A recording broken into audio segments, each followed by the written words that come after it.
Welcome to the Mint Door Podcast with Dr. Karen Tyndall and Dr. Laura Schwint. Are you feeling like a high achiever stuck in a rut? Well, the Mint Door Podcast is your escape hatch. But before we dive into today's inspiring guests, let's talk about adding some serious flavor to your week. So introducing the Mint Julep, our weekly newsletter that's the perfect antidote to burnout. It's more than just words on a screen, it's a virtual happy hour with a supportive community of high achievers, brimming with inspiration, positivity, and a dash of fun. Think of it as your chance to unwind, recharge, and rediscover the joy in the everyday hustle. Sign up for the Mint Julep with the link in the show notes below, and let's clink glasses or coffee mugs to a more inspired and joyful life, 1 week at a time. And if you need a visual pick-me-up, we've got you covered. Find all of our podcasts and bite-sized coaching tips on YouTube, on our YouTube channel, youtube.com/@themintdoor. Subscribe there for happiness on the go. So get ready to be inspired by Kerry Lepicek, a dynamic registered dental hygienist with over 20 years of hands-on clinical experience. Kerry's journey spans a variety of practice settings, and she currently shines as both a part-time general practice hygienist and the in-house RDH key opinion leader for clinical research dental. With a wealth of knowledge, she has captivated audience locally and internationally with her engaging lectures. Kerry's expertise in oral biofilm, halitosis, the oral systemic connection, and the dental hygiene process of care makes her a powerhouse in her field.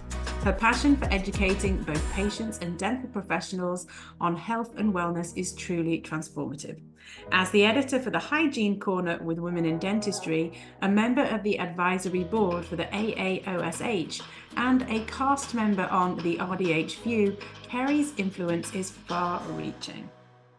Yeah, she was recently honored with the Award of Distinction from the Ontario Dental Hygienists Association, and Kerry's practical advice is set to revolutionize your practice and elevate your patients' health. So get ready to take your dental game to the next level as we bring on Kerry Lepicek to the Mint Door Podcast. So hey everybody, and welcome back to the Mint Door. And in the Mint Door today, we have our very good friend, Kerry Lepicek. Thank you for joining us today, Kerry. Thank you for having me. I'm so excited to be on this. Honestly, it's quite an honor, and I really appreciate you reaching out. We've been looking forward to our conversation, and I think Laura's going to get us started.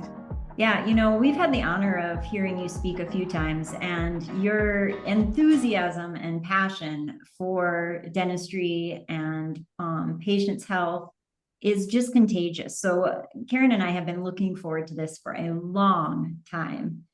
But one of the things I know that you love to emphasize is a thorough assessment for the patient's oral health.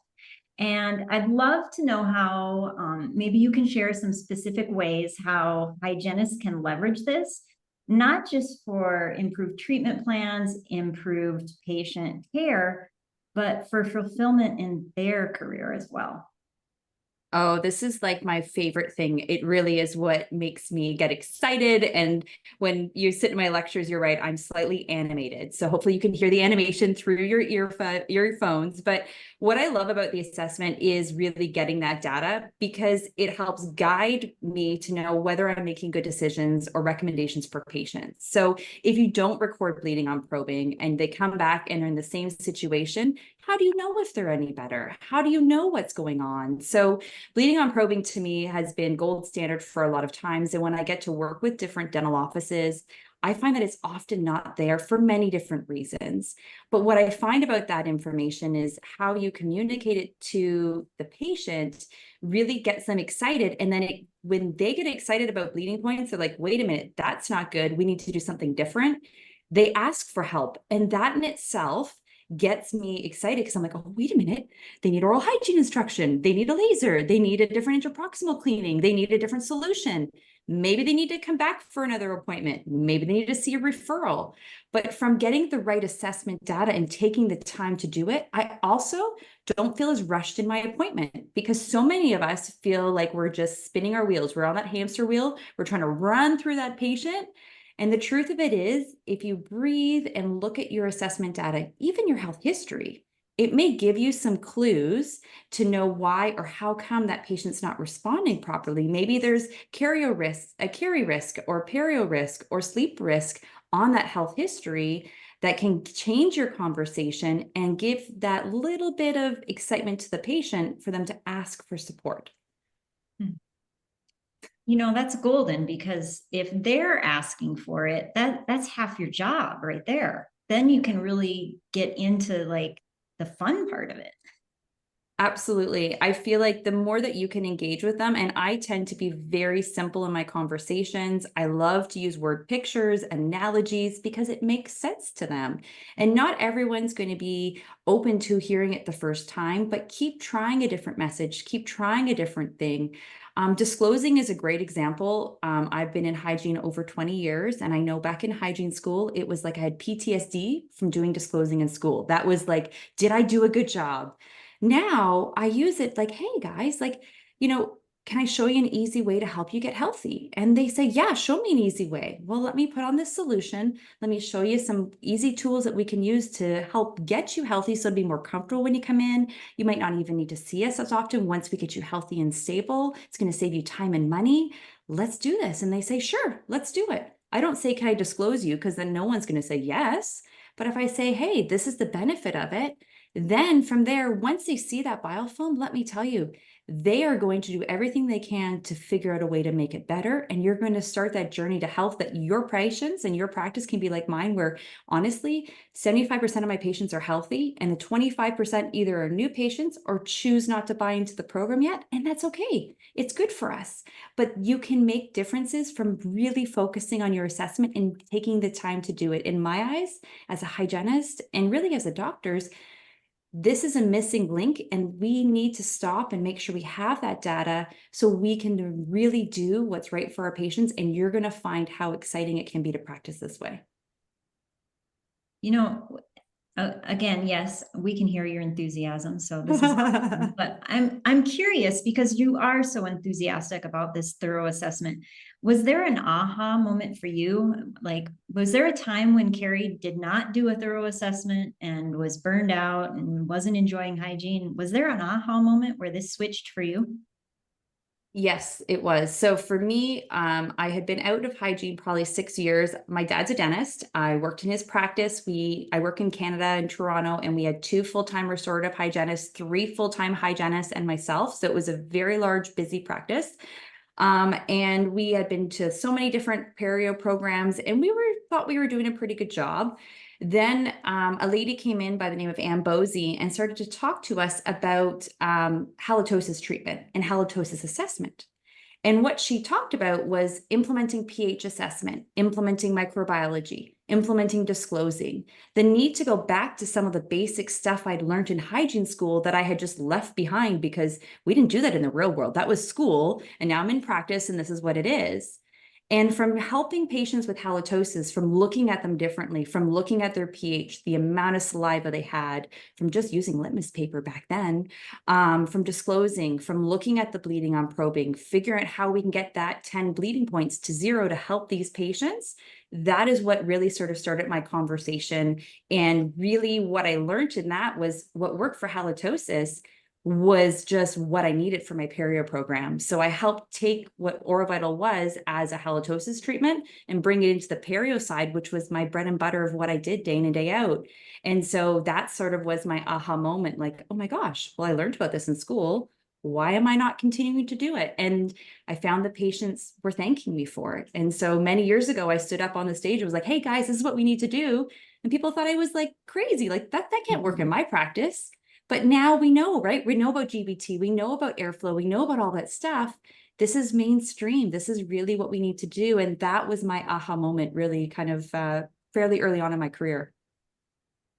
That's so good. I mean, when you're saying about things being mainstream, Yeah. one thing that is now mainstream and we hear about all the time is the oral systemic link, and how that is now it's just one of those terms that I think when I was back in dental school, I hadn't even heard of that definition. It didn't exist. But how can today's hygienists utilize the tools like the bacterial testing and oral probiotics and things like that to create a more holistic approach for patient care? You know what? The holistic approach is something that I find when I approach it that way, or even use that word in my practice, my patients are more open to it. People are worried that we are over-treating and that we're over-diagnosing, and they want something as natural as possible.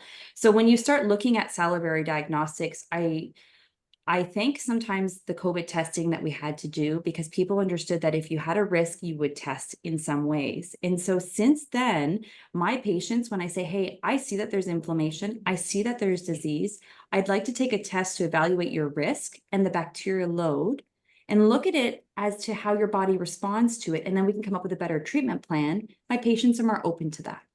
And then from there, tabling it for treatment options, not just with our scaling and root planing, and that has to be done. We have to remove the calculus, but we have to shift to the biofilm.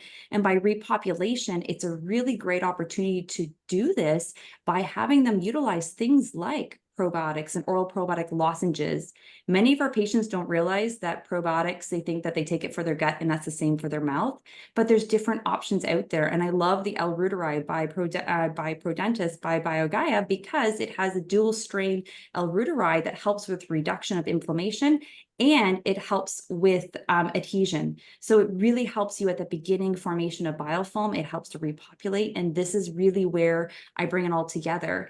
And when you start talking about testing, again, patients, you have to look at all the reports because everybody will respond differently. I have my lovely friend, Andrea, who I love to go out for lunch with, but by the end of the week, if I eat what she does, which is French fries and hamburgers, I can't fit into my scrubs by the end of the week. So Kerry's body does not respond the same to that diet. And the same thing comes when you start looking at bacterial testing. Everybody has a different threshold and a different reason. And when you start looking at those numbers, what's fascinating is when you see that there's not as much bacteria that you would expect for the response, you need to look at their sleep. You need to look at their airway. You need to look at all those other things, their nutrition, their diet, to get a better idea as to why their body is sort of hyper responding. And then from there, you can really tailor it for their needs. And this is all what makes me so excited. It's just, we learn something every time that we've heard you speak and today, and there's just so much new information out there. If somebody's like listening to this and maybe they're not a clinical person in a dental practice, maybe they're one of the business team or front office, oral probiotics, is that something that anybody can take and would do them good without having seen, having had all of this done? If let's say your hygienist doesn't do this for you, can I just go out and buy oral probiotics and use them myself? You can. What I would do is I would consult with either your medical doctor or your dentist just to make sure that there's no contraindications. There are a few things, but some of the probiotics don't have dairy and don't have gluten and don't have some of those hidden concerns that some people will respond to. And also, if you're a healthier individual, you probably only need to take one lozenge. Versus if you have a disease, generally the treatment would be 2 lozenges. Okay. For the length of time that you need to take it depends on your indication. So some people like to take 1 lozenge a day for good health, overall health. And that's not going to be something that I don't think would create a concern. For the odd individual, they can get a bit of GI upset, but that isn't something I've seen a lot in my patients. So yes, it can be.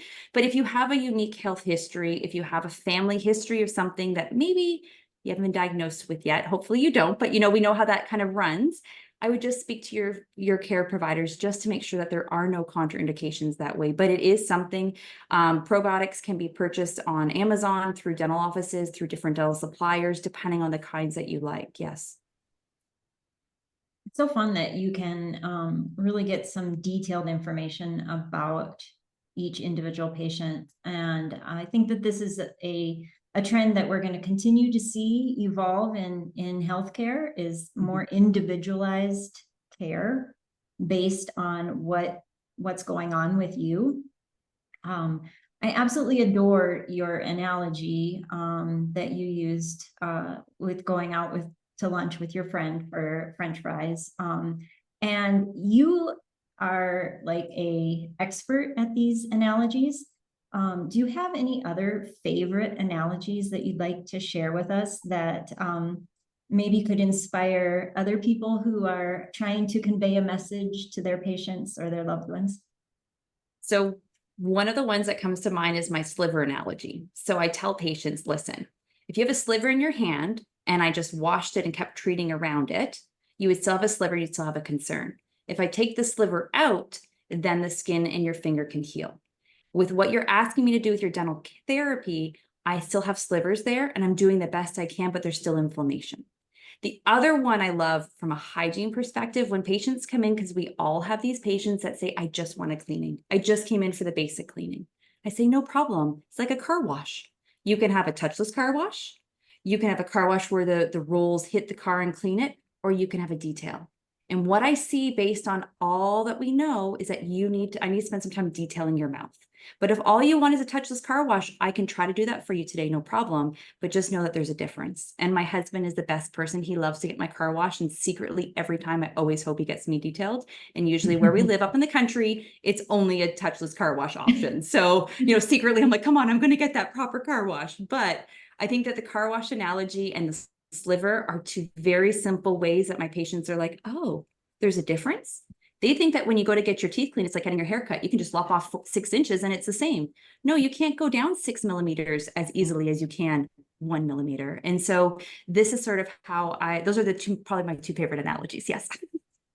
There you just said another one though. Like, you can go to Great Clips as a guy and, you have a really simple haircut. It takes 30 seconds, right? But you have layers and you're getting highlights and they extend your appointment. It takes a little longer, getting a different type of haircut.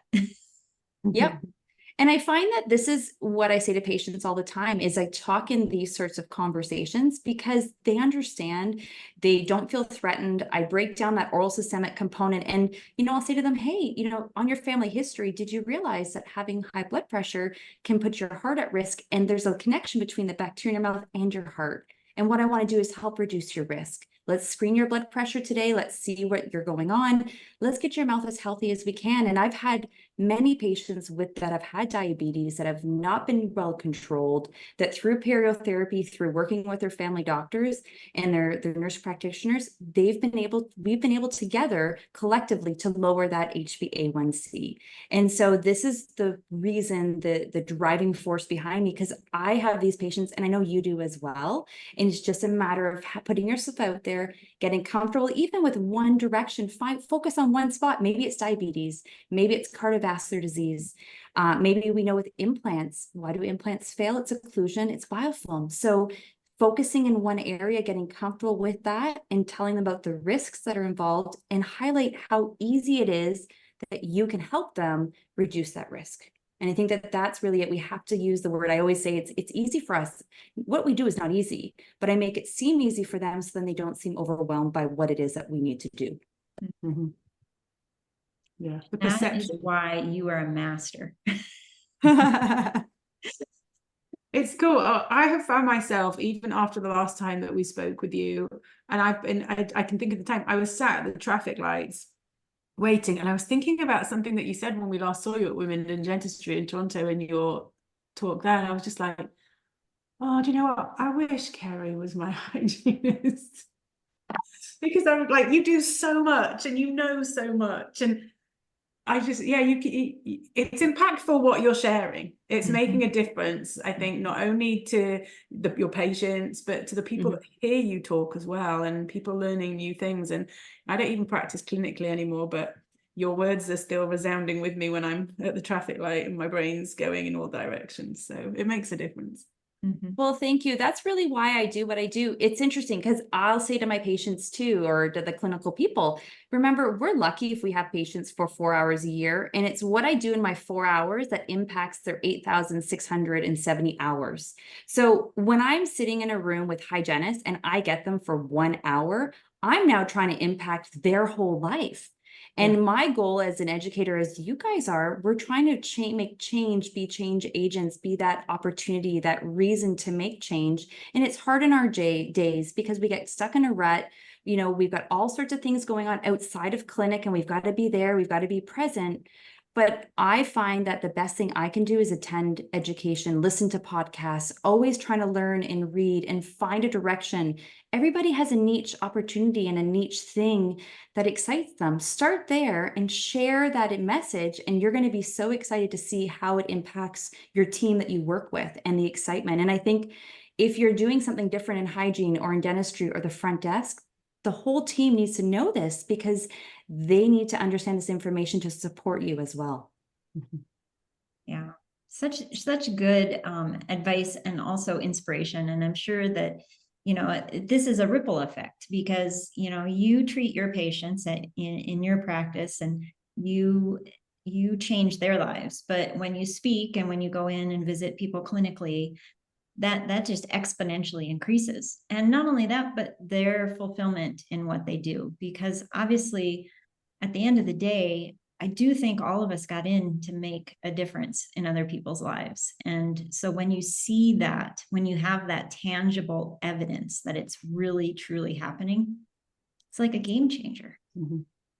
It really is. It makes such a difference. And you know, I think the key thing is when you're listening to anybody, even from this podcast, it's like, what am I going to do? Baby steps. Just choose one thing, focus on that, get comfortable with it. And what resonates with you might be different than another listener. And that's okay. We're all individuals, but just think of one small step you can make different, and you will ultimately keep working in that direction and keep making change and improvements for your own personal satisfaction, for your patient satisfaction, for your office satisfaction. It ripples right across because the more excited you are, let me tell you, my patients don't cancel my appointments because they know they want to come in, they want to see me, they want to share the information, they want to tell me what they've done differently.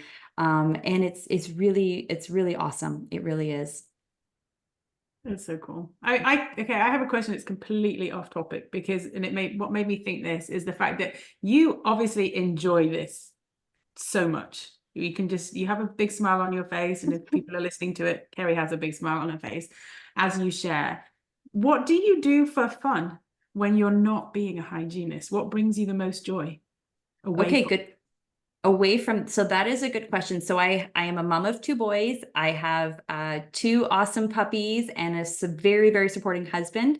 About 3 years ago, we moved from Toronto, like city, suburb living, to the country. And so now my favorite time of the year is from spring all the way to like literally the snow falls, because I have this beautiful porch and I live in the country and I go paddleboarding. So I often don't take lunches sometimes midwinter because I want to be off when the kids get home from school. But I will be out on my paddleboard. I will be walking around my block, which is 6 kilometers. But in that 6 kilometers, I get to see horses, I get to see cows, I get to see pigs, I get to even see buffalo. So it's like the 6 kilometer block all the way around. So if I am not doing dentistry, I try to sit outside, listen to the bees, hopefully they're not bees around me, but the bees and the birds and all of those things, and be on the water. Those are sort of the things that bring me excitement, and my Peloton. I'm a better mom and I'm a better clinician when I work out. I have to work out. I love it. That's great. You know, thank you for just sharing your zest and enthusiasm, not just for hygiene, but for life, for making a difference in patients' lives and providers' lives as well.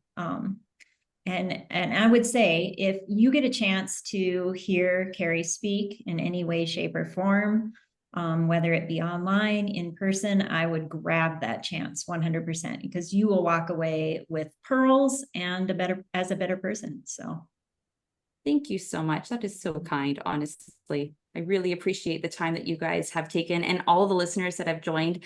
If you want to get hold of me, please reach out to me on Instagram. My hashtag or my handle is K and then my last name, KLEP I am speaking in Canada and the US, and I'm doing a lot of writing. So please read some of the articles that are coming out in RDH Mag, Oral Health Magazine, different things like that.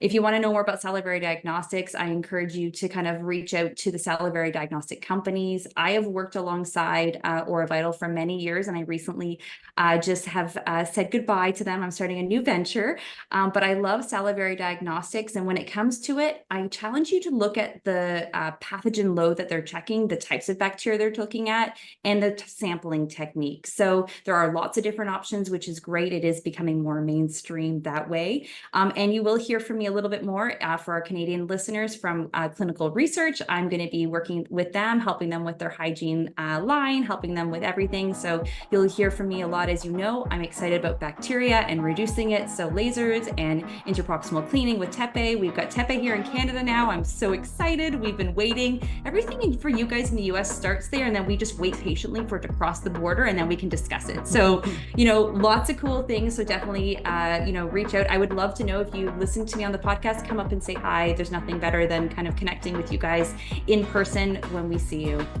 That's phenomenal. And for our listeners, we'll make sure and provide links to Kerry, to some of her articles, to where she's going to be, how to find her on Instagram.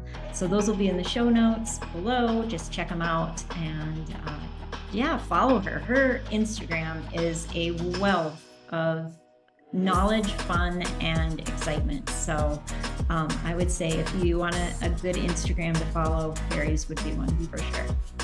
So thank you very much, ladies. Honestly, it's been an honor.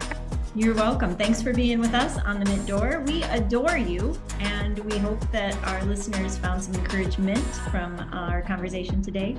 And we'll be sure to catch up with you soon and all of your adventures. But thank you once again for being with us. And we'll see everybody on the next episode of the Mint Door Podcast. Cheers. Bye. We adore our listeners. Connect with us at themintdoor.net.